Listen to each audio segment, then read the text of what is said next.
Bueno, vamos a empezar con esta nueva materia, con psicología del aprendizaje del segundo cuatrimestre. Vamos a ver.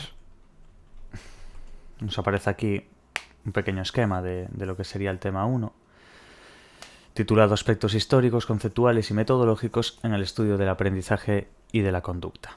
Vamos a ir viendo todos estos puntos poco a poco y los objetivos que nos plantean. Así que comenzamos con estos antecedentes históricos y demás, que ya sabremos también de materias como historia y muchas más que se dan este tipo de motivación también y demás. Vale, antecedentes históricos de la psicología del aprendizaje. Aproximaciones teóricas y filosóficas al estudio del aprendizaje. Son numerosas las fuentes de conocimiento que pueden considerarse como antecedentes de la psicología del aprendizaje. De entre ellas, destacan la teoría asociacionista clásica, el empirismo británico, el dualismo cartesiano, la reflexología y la teoría de la evolución. El asociacionismo tiene sus orígenes en la filosofía griega y se caracteriza por asumir que los elementos del pensamiento están relacionados entre sí por simples reglas de conexión, esa asociación, esa conexión. Aristóteles estableció tres principios de la asociación: la semejanza, el contraste y la frecuencia contigua de ideas, que se convirtieron en la base de la teoría asociacionista clásica. Estas concepciones asociacionistas se combinaron con los presupuestos, en este caso empiristas, que se desarrollaron en Inglaterra a partir del siglo XVII. Los empiristas británicos defendían que la única fuente de información acerca del mundo procede de la experiencia sensorial y que en consecuencia la mente se va desarrollando a lo largo de la vida de las personas, como resultado de la experiencia. Con anterioridad, el empirismo británico, Descartes, había propuesto una distinción entre el conocimiento racional o verdadero, innato, proveniente de Dios, y la estructura mecánica prefigurada del movimiento biológico, que separaba el comportamiento racional, exclusivo del hombre, del comportamiento irracional, compartido por los animales y el hombre. Bueno, vemos aquí una imagen de Descartes. Vale, conforme a esta distinción, mientras que la mente debía ser estudiada mediante la introspección, el cuerpo podía ser estudiado por el método de la ciencia natural. Este dualismo permaneció en la base del corpus filosófico hasta el surgimiento del movimiento conductista en Norteamérica, que dio carta de naturaleza a la psicología experimental y a la psicología del aprendizaje. Descartes aportó también a la ciencia la noción de arco reflejo, postulando que los movimientos reflejos se producían cuando algún acontecimiento externo excitaba algún órgano sensorial. El concepto cartesiano de arco reflejo fue ampliamente aceptado, y pensadores empiristas como Hartley lo unieron a la teoría de la asociación de ideas para desarrollar una nueva concepción de la acción.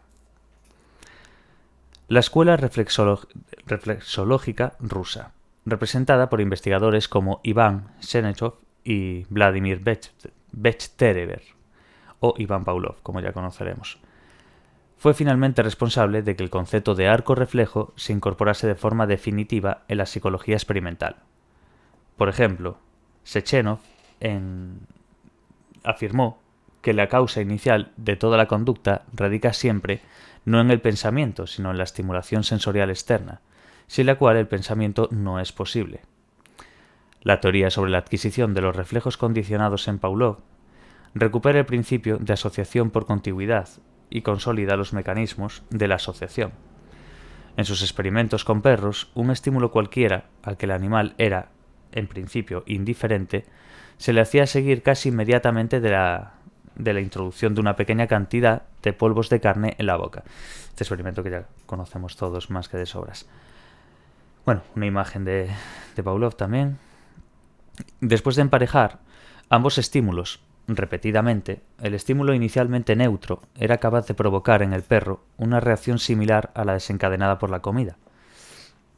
Estos estudios dieron lugar a la explicación del aprendizaje por condicionamiento, y a esta forma de aprendizaje se la denomina en la actualidad condicionamiento clásico o pavloviano. Entonces nos tenemos que quedar bien con con estos conceptos, con el condicionamiento clásico, el de Pavlov, y después tener un poco de idea de esta escuela de reflexología rusa, de Sechenov y de Basner, unidos con Pavlov. Pero bueno, la principal en este caso, de condicionamiento clásico o pavloviano, básicamente. Y bueno, los antecedentes históricos anteriores que ya sabemos por otras materias más que nada del asociacionismo y del empirismo británico y de Descartes. Vale.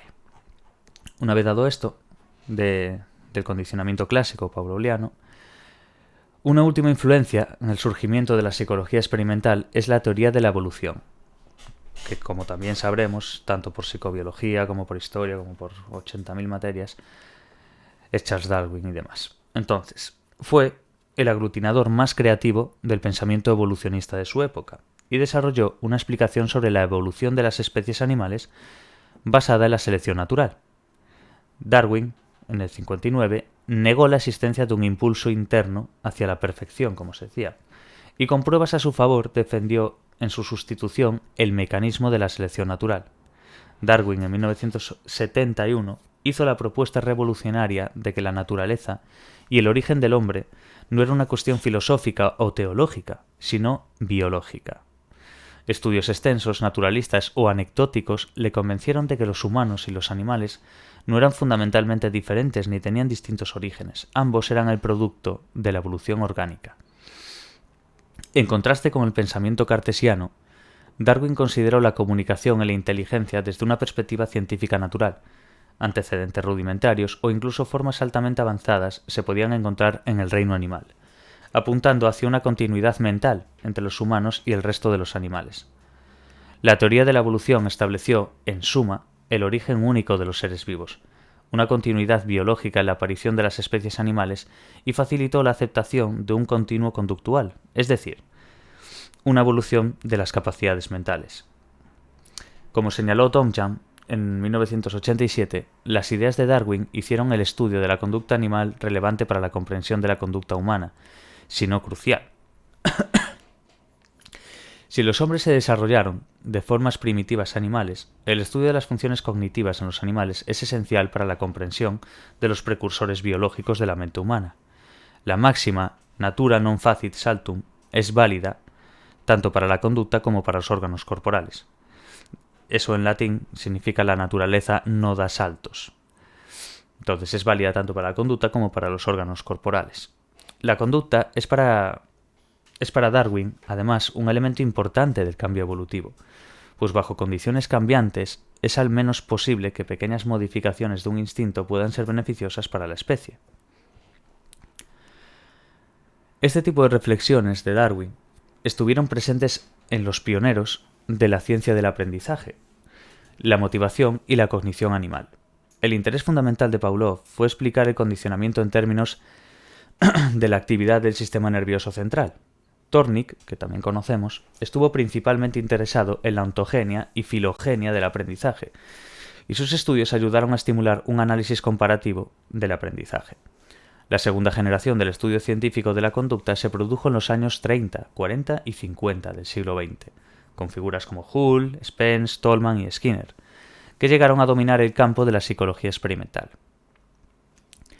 La investigación básica en psicología ha mantenido desde entonces como estrategia de trabajo la existencia de una continuidad entre los principios de la conducta a lo largo de la evolución filogenética.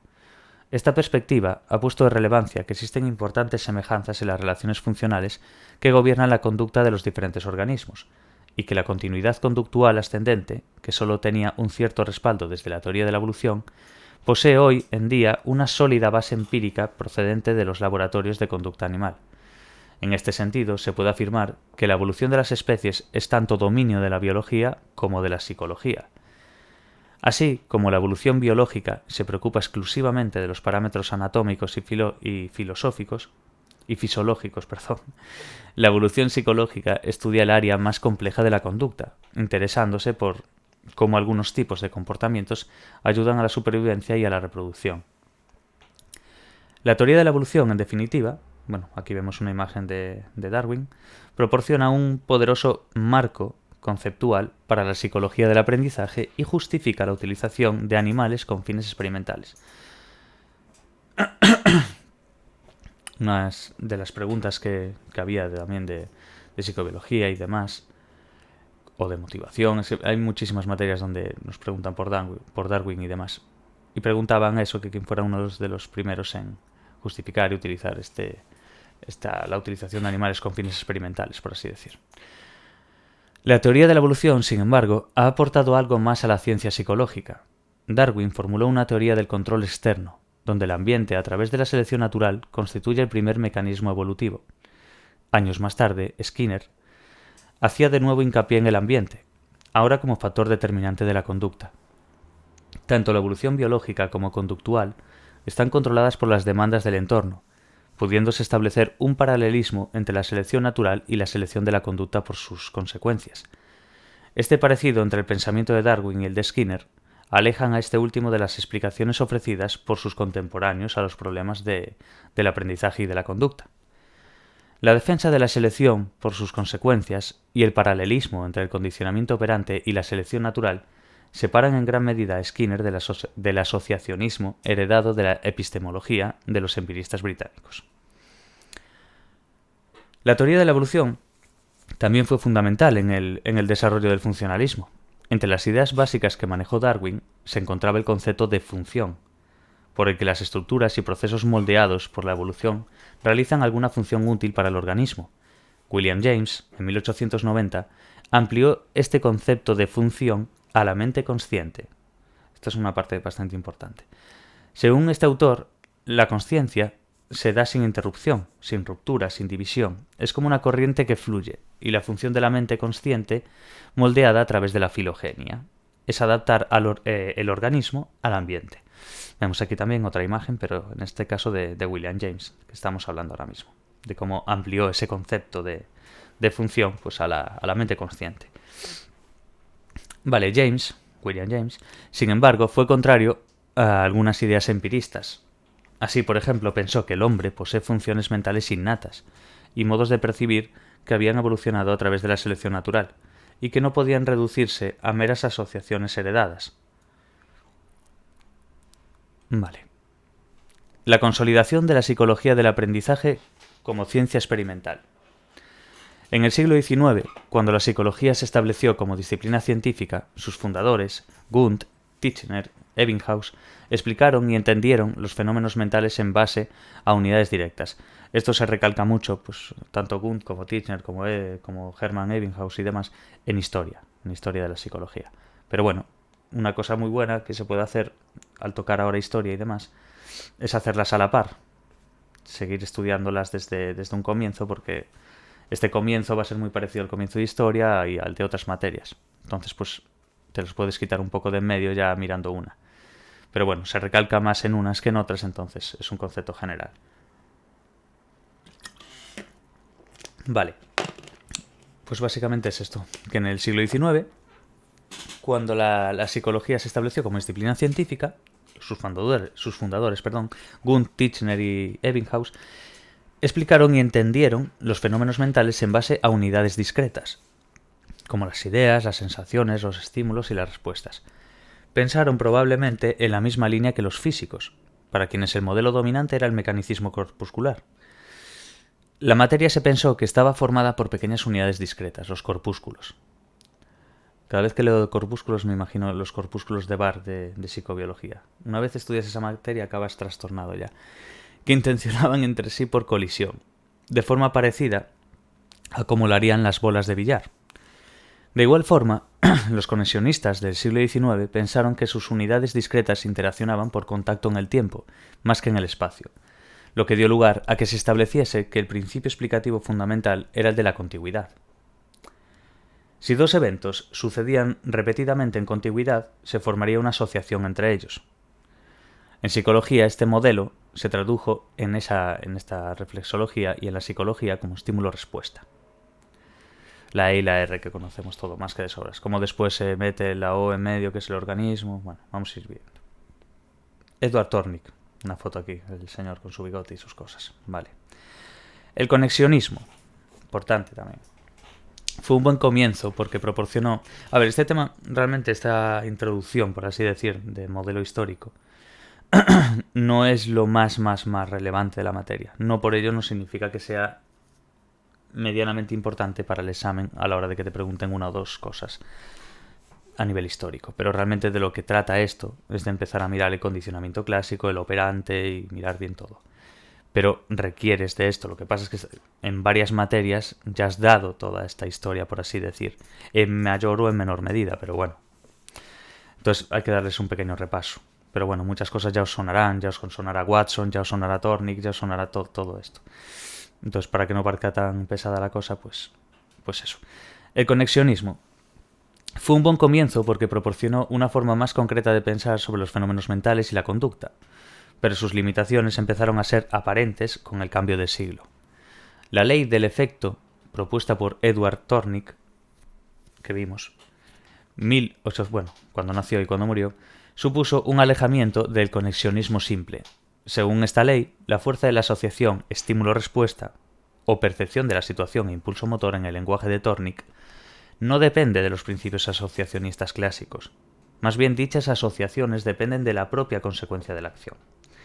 A pesar de que su formulación se hizo en términos de contigüidad entre los estímulos, las respuestas y las consecuencias, los efectos placenteros o displacenteros introdujeron un nuevo cambio, aunque sutil, en el papel del tiempo, porque las consecuencias actuaban hacia atrás para fortalecer lo que las había producido.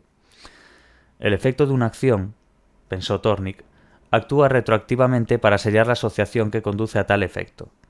Esta es la base de condicionamiento instrumental u operante. Vimos antes el clásico de Pavlov con los perros y demás. Pues ahora hay que atender a este, que sería el condicionamiento instrumental o el operante, vamos. John B. Watson, formado en la escuela funcionalista de Chicago, es, desde un punto de vista histórico, el fundador del conductismo. Muy importante saber eso, que ya lo sabemos más que de sobras, pero bueno. Watson fue invitado a comienzos de 1913 a impartir una serie de conferencias en la Universidad de Columbia, oportunidad que aprovechó para exponer sus puntos de vista sobre la situación de la psicología norteamericana de entonces. Su conferencia inaugural apareció posteriormente publicada bajo el título de La psicología como la ve el conductista, trabajo conocido también como el Manifiesto Conductista. Cuando se propone un cambio en el objeto de estudio tradicional de la psicología, donde se está proponiendo pues ese cambio de cambio en la psicología. Vale. Con Watson, como vemos, la imagen que veis aquí, que veréis en el libro que tengo aquí también, pero bueno, lo estoy pasando directamente a... Lo estoy cogiendo, por así decir, desde la versión del ordenador para que podáis leerlo simultáneamente, pues si no, si me pongo yo aquí con el libro, pues va a parecer un poco vacile ya. Vale, con Watson, la psicología abandonará el estudio de la mente o de la conciencia. Y como él mismo afirmó en el párrafo inicial de su manifiesto, la psicología, tal como la ve el conductista, es una rama de las ciencias naturales objetiva y experimental. Sus metas teóricas son la predicción y el control de la conducta. La introspección no forma parte esencial de sus métodos, ni el valor científico de sus datos depende de la facilidad con que se pueda interpretar en términos de consciencia. Este rechazo a la utilización de términos mentalistas y a los estados mentales como objeto de estudio le llevaron a desechar también la introspección como método de investigación experimental. Para un tratamiento más exhaustivo, véase el de Quintana de 1985, y para una evaluación de su influencia sobre el desarrollo posterior de los conductistas, véase el de Pellón de 2013. Pero bueno, nos quedamos un poco con esto, con ese concepto de entendimiento y como Watson, pues la psicología abandonaría el estudio de la mente o de la consciencia, y como él mismo afirmó en el manifiesto, que es como la ve el conductista, que es una rama de las ciencias naturales objetiva y experimental. Vale. El tipo de explicación ofrecida por el conductismo se debe en gran medida al pensamiento de Conway Lloyd Morgan, quien defendía la idea de que en ningún caso debemos interpretar una acción como un resultado del ejercicio de una facultad psíquica superior. Si puede interpretarse como resultado del ejercicio de una facultad menos elevada en la escala psicológica. Esta idea, conocida como el canon de Morgan, importante ese concepto, puede entenderse como la aplicación a la psicología de la ley general de la parsimonia, influyendo en que el objeto de estudio de la psicología fuera la conducta y en el rechazo del estudio de los procesos mentales. La concepción filosófica del positivismo también influyó en Watson, al establecer que la ciencia solo puede construirse con hechos observables, que a su vez deben ser explicados por hechos también observables. Entusiasmado por la nueva psicología y defendiendo una posición ambientalista extrema, Watson llegó a afirmar: «Dadme una docena de niños sanos», la típica frase que ya también conocemos todos, «dadme una docena de niños sanos, bien formados y mi propio ambiente específico para educarles y garantizo poder tomar cualquiera de ellos al azar y formarle para que sea un especialista en lo que yo me proponga, médico, abogado, artista, comerciante e incluso mendigo o ladrón, sin tener en cuenta sus talentos, aficiones, tendencias, capacidades, vocaciones o quienes fueran sus antepasados». La obra de Watson ha sido muy influyente en el desarrollo de la psicología contemporánea. Baste destacar que la contribución de Watson, aunque experimentalmente un tanto reducida, fue la principal impulsora del posterior interés por la psicología del aprendizaje, como núcleo central de la explicación general de la psicología. Quedaremos bastante con esto, porque es algo que les gusta mucho a la hora de entender esta materia, de hecho, que es la obra de Watson. Durante los años 30 y 40, la investigación en condicionamiento y aprendizaje gozó de un auge extraordinario, durante los 30 y los 40. Un grupo relativamente amplio de investigadores norteamericanos, que eran los llamados neoconductistas, centraron su interés y sus discusiones en torno a la naturaleza del aprendizaje. Fueron tiempos donde la formulación de teorías del aprendizaje pretendía dar una explicación coherente de la conducta animal y humana en general. Y de esta época es necesario destacar a los dos grandes investigadores que también conocemos, que son Hull y Tolman. Quedaremos en... Bueno, que se dan en historia y tal. Yo historia ya la tengo aprobada y demás, pero bueno, para quien vaya viendo esto se va a dar mucho más, quiero decir, se va a recalcar mucho más en historia, lógicamente. Entonces, vale, nos quedamos con eso, Hull y Tolman.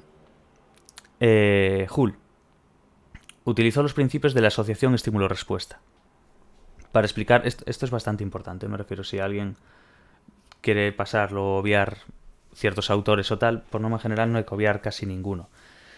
Hombre, no te van a preguntar constantemente por la base de la filosofía griega y demás, no te van a tirar tanto por ahí, pero sí que van a recalcar mucho el tema de Watson, el tema después de lo que serían los neoconductistas, como pueden ser Hull, como pueden ser Tolman.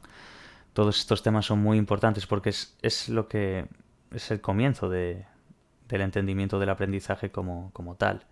Y después, cuando se empieza a dar en el tema 2 de esta materia, el condicionamiento clásico, cuando después se llega al condicionamiento operante, todo esto parte de aquí. Entonces, independientemente de que sea más o menos coñazo, es relevante. Que después en el examen a lo mejor no es tan relevante como todos los demás temas, pues claro que no, porque esto solamente es uno y los otros son bastantes más. Entonces, bueno, quedémonos con eso.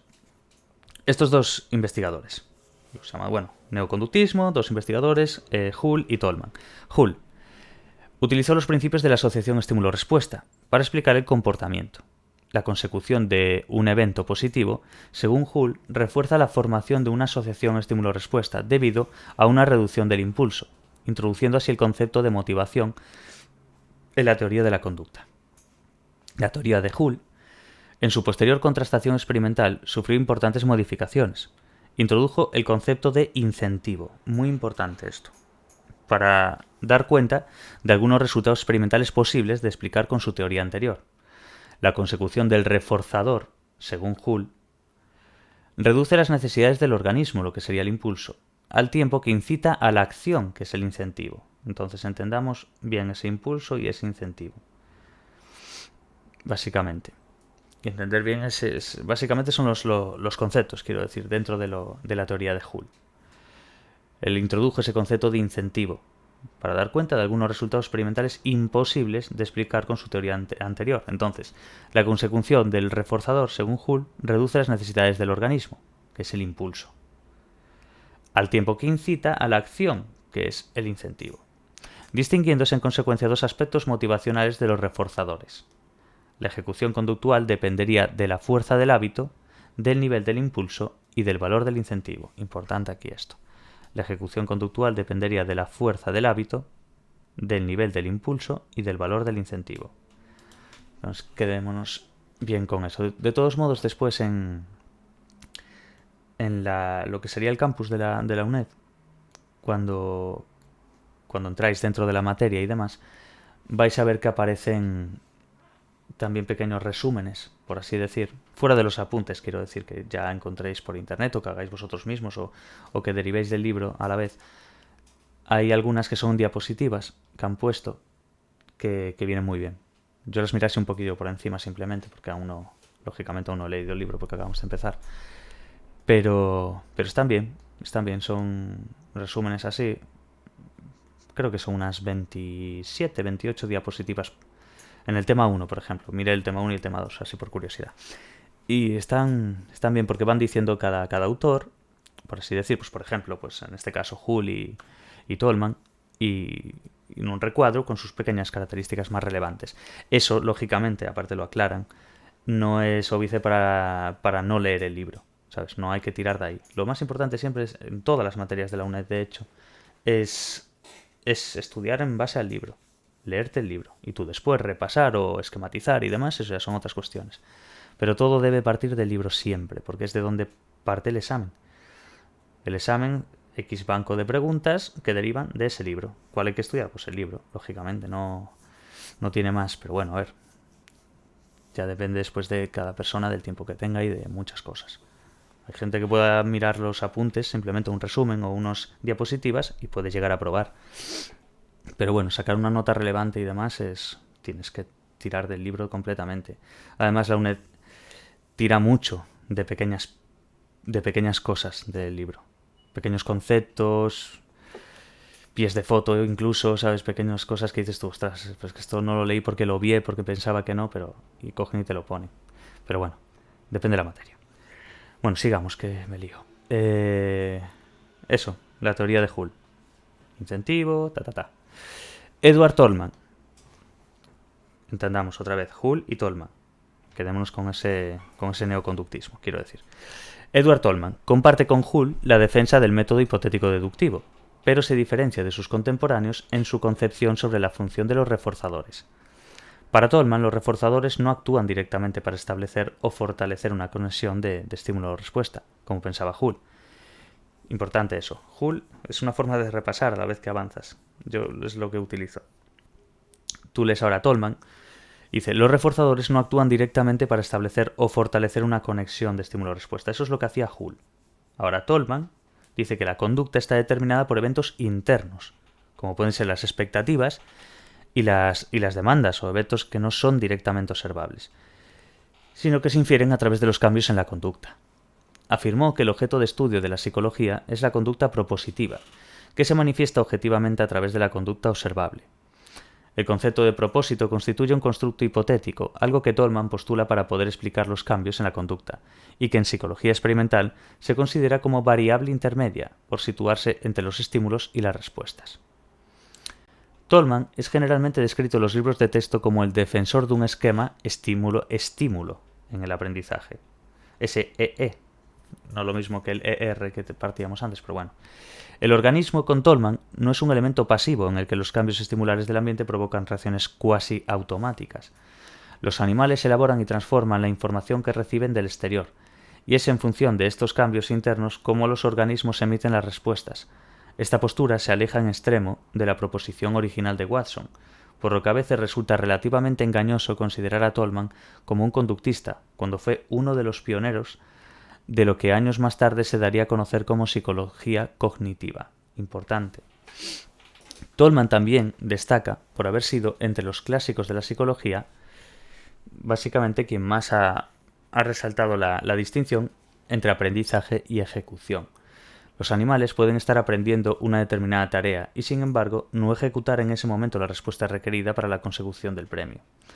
Vemos aquí una foto también de Edward Tolman. Vale. Burrus F. Skinner.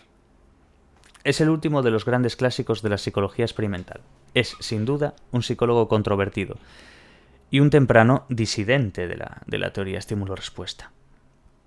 El primer libro de Skinner se publicó en 1938 bajo el título de La conducta de los organismos, un análisis experimental, donde el autor realiza un estudio exhaustivo de los principios y las leyes generales que gobiernan la conducta voluntaria de los organismos. Skinner, en 1938, definió la conducta voluntaria por presentarse sin la intervención de un estímulo antecedente observable, y la denominó operante libre, no manifestando un interés tan pronunciado por el estudio de las conductas reflejas, de forma contraria a lo que habían hecho anteriormente Pavlov y el sector más influyente del conductismo norteamericano. El concepto de operante libre incluye un aspecto muy importante de la psicología, al resaltar que los organismos no tienen por qué depender de la aparición de un estímulo para la realización de una respuesta. La emisión o no de la respuesta depende del organismo y no de los estímulos ambientales antecedentes, aunque estos, denominados ahora estímulos discriminativos, actúan como moduladores del momento adecuado para la realización de la respuesta. En este sentido, Skinner en el 35 distingue entre las respuestas elicitadas, o respondientes, y las respuestas emitidas u operantes. Al señalar que los organismos emiten las respuestas voluntariamente, hay que destacar, según Skinner, esta afirmación no implica necesariamente que la causa o explicación de la conducta se encuentre en cambios interiores en el organismo, como por ejemplo había afirmado Tolman con anterioridad. Por el contrario, Skinner en 1966, por ejemplo, sostiene que la conducta de los organismos se mantiene por sus consecuencias ambientales, y aunque en apariencia la conducta parezca perseguir un fin, propósito, en la terminología de Tolman, la explicación de la conducta hay que buscarla en las consecuencias ambientales que en el pasado siguieron a la emisión de esa conducta en particular. La paloma, sujeto por excelencia de los experimentos operantes realizados o dirigidos por Skinner, no picotea la tecla de la caja experimental para conseguir la comida, sino que lo hace porque en el pasado la conducta de picar la tecla fue seguida de consecuencias positivas para la paloma. Aunque la conducta parezca perseguir un fin, su explicación real, sugiere Skinner, se encuentra en la historia del organismo y no en los acontecimientos futuros. Skinner se separó del modelo conexionista en dos aspectos radicales a través de los conceptos ya mencionados de conducta operante y control estimular. Cuando se buscan en un bolso unas llaves que han sido extraviadas, es difícil encontrar estímulos que causen cada acto momentáneo de búsqueda, pero es fácil entender la situación, que sería ausencia de llaves, y la función de la actividad, que sería localizar las llaves. Las respuestas deben ser consideradas como clases concepto. Un mismo cambio del ambiente, presionar una palanca o empujar una tecla, pueden ser realizados por el animal de muy diversas maneras, constituyendo todas ellas una misma clase funcional. Estas clases se definen únicamente en base al efecto que la respuesta tiene en el ambiente, pero no en base a su forma o topografía particular. El número de actos distinguibles que la rata tiene que hacer hasta producir el movimiento adecuado de la palanca es indefinido y muy grande. Estos constituyen una clase que queda suficientemente bien definida por la frase presionar la palanca. Las clases funcionales permiten así superar el carácter particular e irrepetible de una respuesta y hacen posible la predicción y el control de la conducta. De esta manera, la relación entre una clase de movimientos de un organismo y una clase de acontecimientos ambientales constituyen la unidad funcional del análisis de la conducta. La idea de definir la conducta, no en términos de movimientos musculares o apariencia, o sea, estructura, sino en términos de función, permitió el desarrollo de explicaciones seleccionistas de la conducta que se asemejan a aquellas de la teoría evolucionista. Desde la perspectiva evolucionista, resulta erróneo afirmar que las especies se adaptan al medio, así como resulta erróneo, según Skinner, afirmar que los organismos se ajustan a una situación ambiental dada. El medio es el que selecciona los rasgos adecuados, el medio es el que mantiene y moldea la conducta. Este énfasis aleja a Skinner de las explicaciones ofrecidas por sus contemporáneos, distanciándose también de la formulación original de la ley del efecto propuesta por Tornik. Tornik afirmaba que la fuerza de los estímulos para actuar como reforzadores procedía de su capacidad para producir placer o reducir el dolor. Skinner nunca recurrió a explicaciones tan subjetivas para describir el efecto de los reforzadores. Exclusivamente aludió a su efecto de incrementar o disminuir la probabilidad futura de la conducta, por lo que se identifica a Tornik como el defensor de la ley teórica del efecto y a Skinner como el defensor de la ley empírica del efecto. Importante esto. Esta parte de aquí, varias partes que hemos ya dado, pero por lo que se identifica a Tornik como el defensor de la teoría del efecto, Tornik, defensor de la teoría del efecto, y a Skinner como el defensor de la ley empírica del efecto. Una categoría funcional de conducta, por ejemplo, la operante, es análoga a una población de organismos, mientras que en la visión de estímulo-respuesta no hubo papel para la variación en la respuesta. Las explicaciones seleccionistas asignan un papel central a la variación. El cambio evolutivo resulta de éxitos diferenciales entre variaciones en la población. Como resultado, las explicaciones seleccionistas descansan en la historia y los patrones de variación dentro de la población que cambian a lo largo del tiempo en respuestas a los patrones de variación con éxito. Dado que un patrón dentro de una población de organismos no puede ser evaluado en un punto del espacio, sino solo sobre un área geográfica, lo que sería el hábitat, de la misma manera, un patrón dentro de una población conductual, que sería la categoría funcional, no puede ser evaluado en un punto en el tiempo, sino solo sobre una muestra amplia. El resultado es que el interés se traslada de los eventos momentáneos a patrones ampliados de eventos. La variabilidad es una característica de la conducta que puede ser condicionable. Los organismos pueden ser recompensados no por hacer una respuesta particular, sino por hacerlo de una forma variable. Page y Neuringer, en el 85, por ejemplo, reforzaron el picoteo de unas palomas a 2 claves de respuesta. Los sujetos tuvieron que picar 8 veces a cualquiera de las 2 teclas para conseguir la comida. Pero la secuencia de picotazos a la derecha o a la izquierda no se podía repetir de ensayo en ensayo. Las palomas aprendieron a emitir patrones variados de comportamiento, lo que llevó a los autores a concluir que la variabilidad es una dimensión de la conducta. Cuando los sujetos no son recompensados por responder de una forma variable, sin embargo muestran un comportamiento más estereotipado. El trabajo clásico de Staddon y Simenhall, en 1971, demostró que el reforzamiento actúa a través de principios de selección y variación. Cuando a palomas hambrientas se les presentó la comida de forma intermitente sin necesidad de ejecutar ninguna respuesta concreta, los animales mostraron patrones de comportamiento muy parecidos en los momentos en que la probabilidad de reforzamiento fue mayor, principalmente respuestas como el picoteo, que están relacionadas con la obtención de la comida. Sin embargo, en los momentos de baja probabilidad de presentación de la comida, la conducta de las palomas mostró una variabilidad extrema, manifestada en comportamientos como acicalamientos, erguimientos o giros. Este tipo de resultados llevaron a Staddon en el 77 a proponer una teoría motivacional de regulación dinámica de la conducta, en la que se hará referencia en el capítulo 5, para más adelante. La idea de control estimular también contribuyó a resaltar la necesidad de estudiar la conducta en periodos temporales amplios, en lugar de asignar al estímulo el papel de causa momentánea. Skinner le asignó un papel análogo al hábitat en la biología evolucionista, comparado con la noción de estímulo en la reflexología. La disposición, estímulo discriminativo, tiene una relación con el patrón de conducta que es más vaga que una causa momentánea, si se puede considerar una causa en cualquier caso. La disposición podría decirse que modula el patrón extendido de conducta en su presencia. Supongamos que alguien está sentado bajo una lámpara encendida y dirigiendo su mirada hacia las páginas de un libro abierto. ¿Cómo juzgar si está leyendo o echando una cabezada? Deberemos observar durante un rato, ver si pasa las páginas y cómo se comporta. Solo después de tales patrones extensos se puede categorizar la actividad de confianza. Esto se aplica no solo a los juicios sobre la conducta de los demás, sino también sobre la de uno mismo. Muchas veces leo una página para descubrir posteriormente que no tengo ni la más remota idea de lo que he leído, y de que estaba pensando en algo diferente. También es cierto, de las preparaciones de laboratorio, ¿cómo juzgar si una rata está en el acto de presionar una palanca? Una simple presión no es suficiente. De hecho, para distinguir entre la actividad exploratoria y la presión operante de la palanca, se necesita que la tasa de presión exceda el nivel basal establecido, un juicio que requiere una observación extensa. El análisis de la conducta se distanció de una ciencia basada en eventos momentáneos con Skinner. Sin embargo, su noción de las consecuencias fue fiel a la relación de contigüidad de Tornik. No hay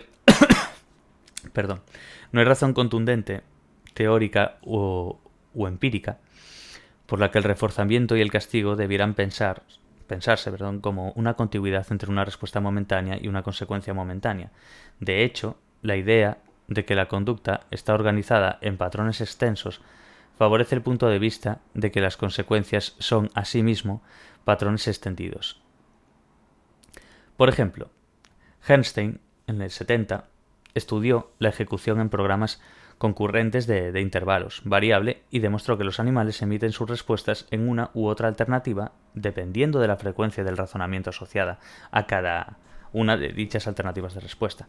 Bueno, pasamos antes una foto de aquí de Skinner, pero bueno, ya lo diferenciamos perfectamente con sus gafas y eso. La proporción del total de respuestas en cada alternativa fue aproximadamente igual a la proporción del total de reforzamiento local en cada programa. Bernstein postuló la ley de la igualación para explicar la conducta de elección.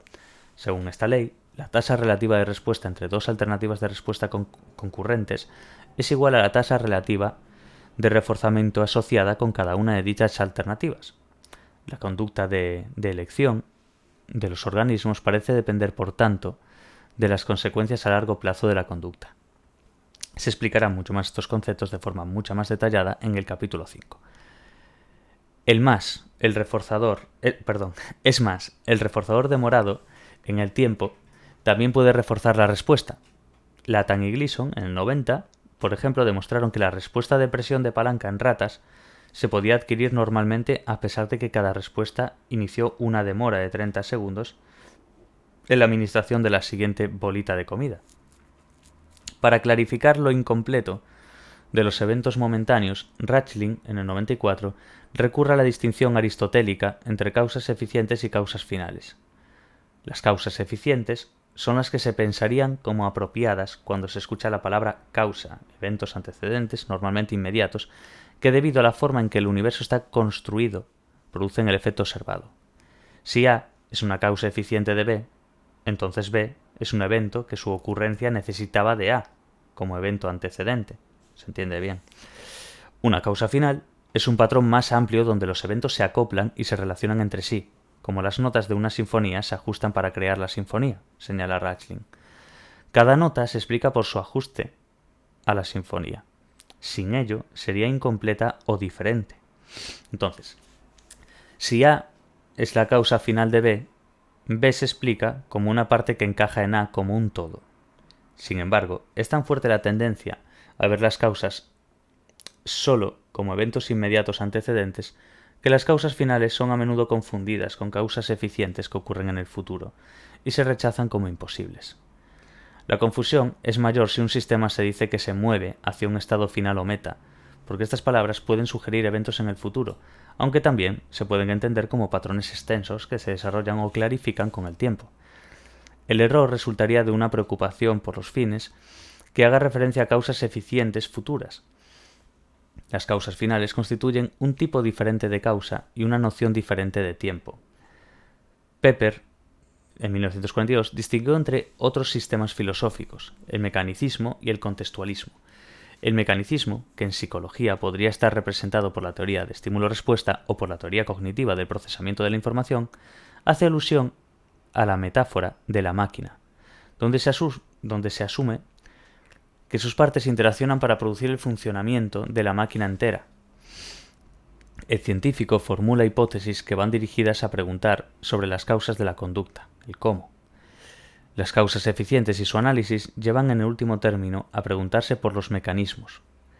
Sin embargo, dado que todas las causas eficientes pueden en teoría retrotraerse más bien a otras anteriores, no hay una última causa eficiente de un acto.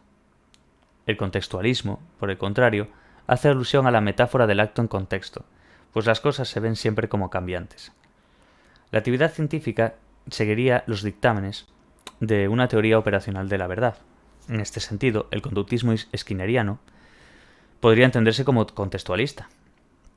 Preguntándose por la función de la conducta, el por qué, se está haciendo referencia a causas finales, dado que virtualmente cada acto puede acoplarse en un acto todavía más molar.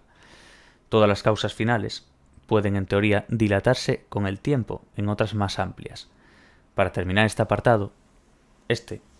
apartando, es importante señalar que los estudios y teorías de estos autores, y otros muchos que no son tratados aquí, han contribuido a la consolidación del estudio científico del aprendizaje y han hecho que se convierta en un área fundamental dentro de la psicología actual.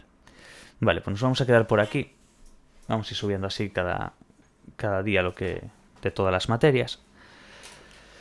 Y aproximadamente, según mis cálculos, intentaré hacer como medio tema por vídeo.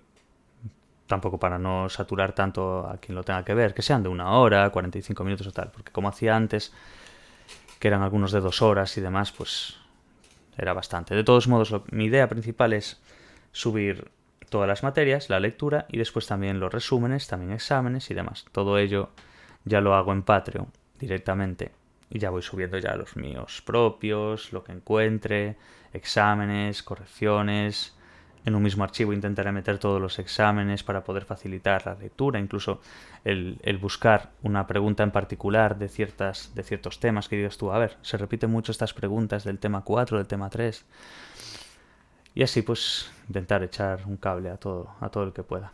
Y a mí mismo, claro, lógicamente, que también lo hago, básicamente lo hago por mí en aprendizaje, pero en el aprendizaje en sí mismo, pero quiero decir que también si se puede ayudar a alguien más a la par que uno está estudiando, pues lo puedo grabar, puedo echar un cable de alguna forma. Pues nada, hasta aquí la primera parte del tema 1 de psicología del aprendizaje. Nos vemos en el siguiente.